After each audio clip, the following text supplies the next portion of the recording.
In this video, I'm going to explain why moving back to Thailand made perfect sense. We're going to talk about a few areas from a career point of view, life in Bangkok as a city, the opportunities available as a fitness coach, and lifestyle outside of work.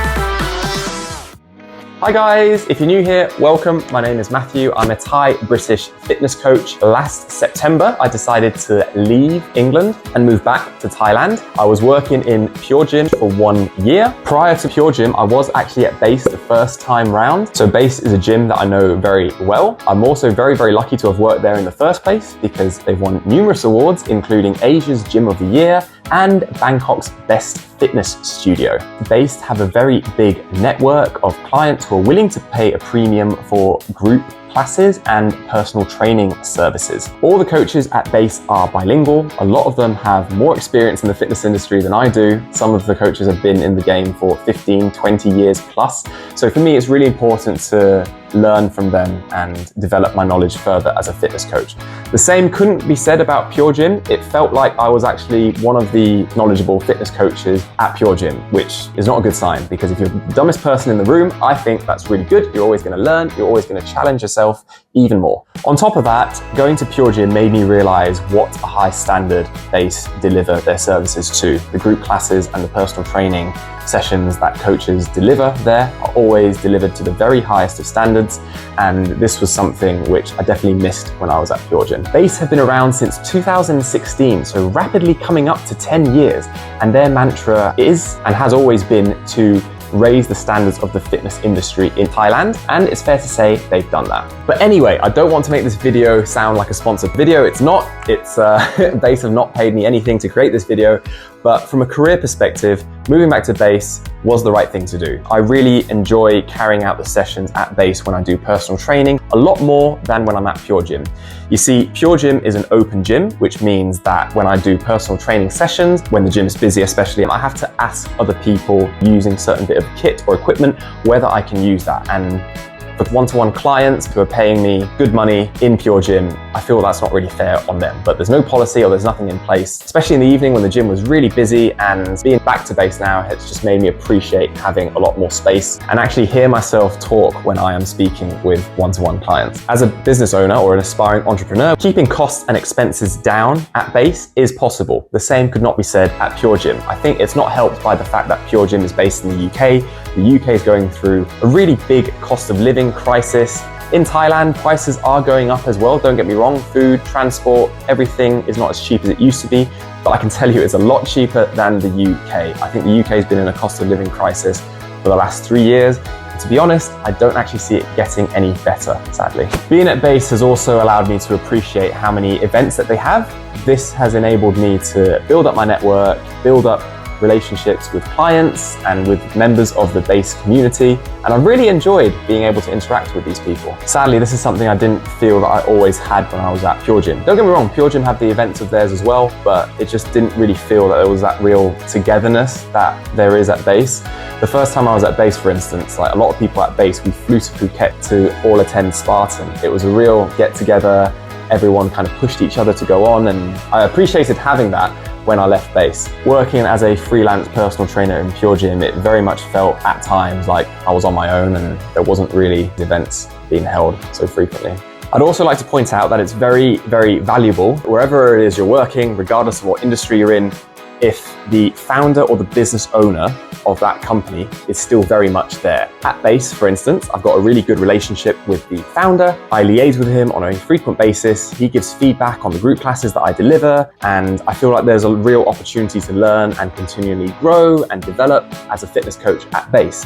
Not always the case at Pure Gym. Don't get me wrong, I received feedback when I did group classes at Pure Gym, but because I was working freelance, it didn't really affect the gym as much. Now, from a side hustle perspective, building this YouTube channel, being at Base also makes perfect sense because Base is a private studio. A lot of the times when I'm filming content, I'm the only one there in the gym. I have to obviously film outside of regular hours at Base, whereas with Pure Gym, it just didn't seem like there were any quiet hours, if you like, because the gym is open 24/7. So regardless of which hour of the day it is, even if it's 2 a.m. or 3 a.m. in the morning, you're still going to get some people training in the gym. So trying to grow a YouTube channel and putting your phone out on a tripod when you've got people walking in front of you in a busy gym, in Pure Gym, is not ideal. I also remember going to a mentorship event in London last year. This was all about filming fitness content, trying to grow a social media brand or your following. And I remember a lot of people saying to me that what they have to do is hire a fitness studio for a fixed fee, and then they're just going to film loads of content. But when I heard that last year, I kind of realized, well, I didn't have to do any of that at base. You know, as long as you're not getting in the way of clients, then the gym can be used for coaches to do their own marketing material or build their following. Right, now let's talk about the city of Bangkok. I feel like Bangkok is growing in so many ways as a business hub and also as a tourist destination.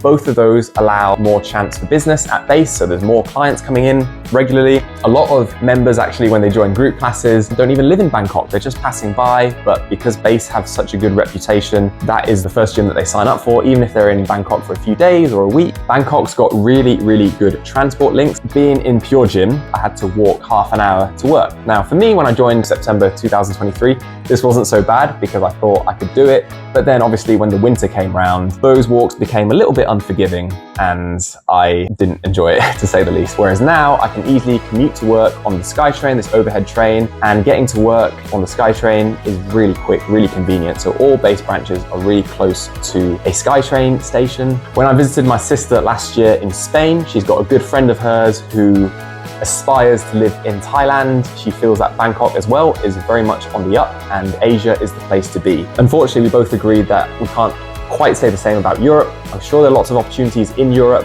but just the fact that everything is really, really expensive and prices are through the roof for business owners, for people who kind of want to start their own thing. Again, just like Pure Gym and Base, maybe not a fair comparison comparing the two places that I live in, because Bangkok is a capital city. Reading is not a capital city. Yes, okay, it's near London, but maybe I have to compare Bangkok to London as opposed to Bangkok to Reading. But now let's talk about lifestyle. For me, Bangkok is super convenient to live in. I've already just mentioned the SkyTrain, but also regarding food, I'm able to eat out very affordably. I don't have to break the bank. The same could not be said when I was living in England. A lot of the time I had to prepare and cook meals myself. Now, when you're someone who despises cooking, like me, spending time in the kitchen, not ideal at all.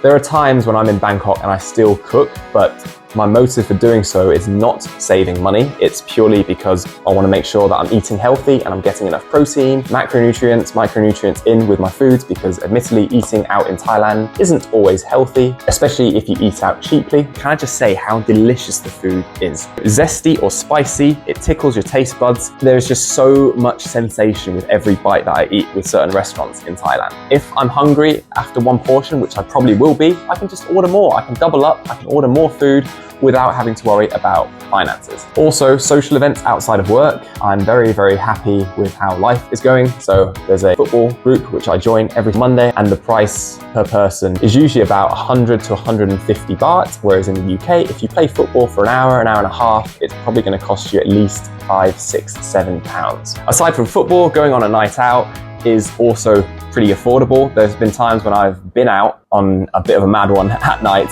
and I've actually spent less than 500 baht. It's just not possible to spend this little, economize this much, and still actually have a good time when you're out in England. So the bottom line is I can enjoy life in Bangkok without breaking the bank. Whereas in the UK, whenever I wanted to have a bit of fun or spend a bit of money that wasn't related with work or business, it just felt very, very pricey to do so. And of course, not really part of lifestyle, but the number of holiday destinations in Thailand. So whenever I did want to plan time outside of work in Pure Gym in England, I basically visited my sister in Spain.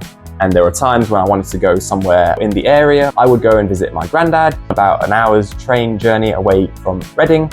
But again, not the funnest. The only fun bit was spending time with my granddad. Trips like that cannot quite compare to exotic destinations in Thailand. Before I moved to Reading, I traveled quite a lot. Anyone living in Thailand is completely spoiled for choice with the number of places that are available. And also, we have to talk about cost of living. So I've mentioned before, cost of living in Thailand is not as much as England. The place that I'm living in at the moment, I've actually had 2 or 3 friends come over from the UK, and a lot of them simply could not believe how much rent and how much expenses cost here compared with the UK. What you're paying for in the UK with rent, with transport, the exact same price in Thailand would get you a lot nicer. So for example, the place that I'm living in now, it is a 2-bedroom apartment or a condominium. I like living quite centrally in Bangkok. I don't want to spend all my time commuting, so I would much prefer to stay somewhere a bit smaller, but stay somewhere central. However, I know there are some people who live on the outskirts of central Bangkok. They don't live right in the city centre, and they can pay as little as £200 or £300 a month, which is equivalent in Thai currency, and still have a good living. The place that they're paying for, it has a swimming pool, it has a gym, it has a 24-hour concierge with a security guard. Some of them even have a private shuttle which takes you to the main road. If anyone's watching in the UK and you're intrigued, you want to know a full breakdown of my expenses comparing Thailand to England, I can put that in a future video perhaps, but not for this video. I think I knew all along how much more convenient life in Thailand was compared with England, because when I was younger I moved to the UK for university, but I think actually being there as a full-time professional, living in England compared with a student, it's been a real eye-opener for me to see just the stark contrast in lifestyles between the two countries. And finally, let's talk about the weather. This is funny. Not much of a contest here. I think Thailand is the winner. I would take blue skies, sunshine, warm weather for 11 months of the year, whereas in the UK, you only get really 2 or 3 months of warm weather, and even then, a lot of the time it's raining. The seasons in Thailand are a lot more predictable. So rainy season in Thailand, usually around the middle of the year, sometimes in October. But then, like this time of year, for instance, January, February, March, it's very dry, it doesn't rain at all. I can commute to work easily and I can walk about without having to worry about getting soaked and getting wet.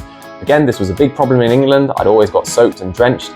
Not much fun when you have to walk in the rain and you get a lorry driving past you and just splashing you with water from the puddles. And I'm pretty sure that generally when the weather is nicer or the weather is just warm and the sun's out, people are just happier. I think the reason why a lot of people seem doom and gloom in the UK, I think it is to do with the weather. When it's always grey skies, when you look outside and it just looks always very gloomy and dark, you know, why would anyone be upbeat and positive from that? I think I'm someone who's quite upbeat, someone who's quite positive and driven. I just feel like Thailand is the place to be, and not somewhere dark or depressing like the UK. The UK has its charm, don't get me wrong. And also I want to acknowledge that I know Thailand's not perfect. At the moment, speaking of weather/air, the air quality is really not the best at the moment. There are times I actually go outside and I wear a face mask now because of how dirty the air can be. And I know a lot of people who have a sore throat or they've got a lot of phlegm in their nose. It's to do with the air quality. At the time of recording this video, it is the last week of January and the SkyTrain have announced that they're going to allow free travel for everyone. The reason for this is to try and incentivize public transport a little bit, because so many people in Thailand seem to drive and go in cars. So by encouraging more people to go on public transport, hopefully that will help improve the air quality.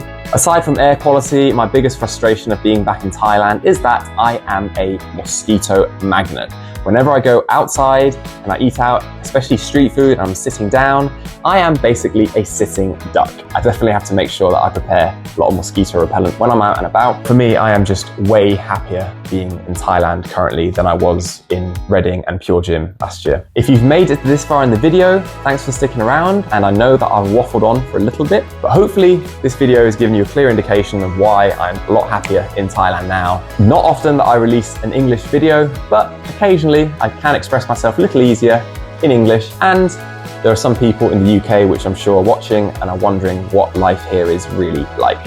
So thanks so much for watching. See you soon. Bye-bye.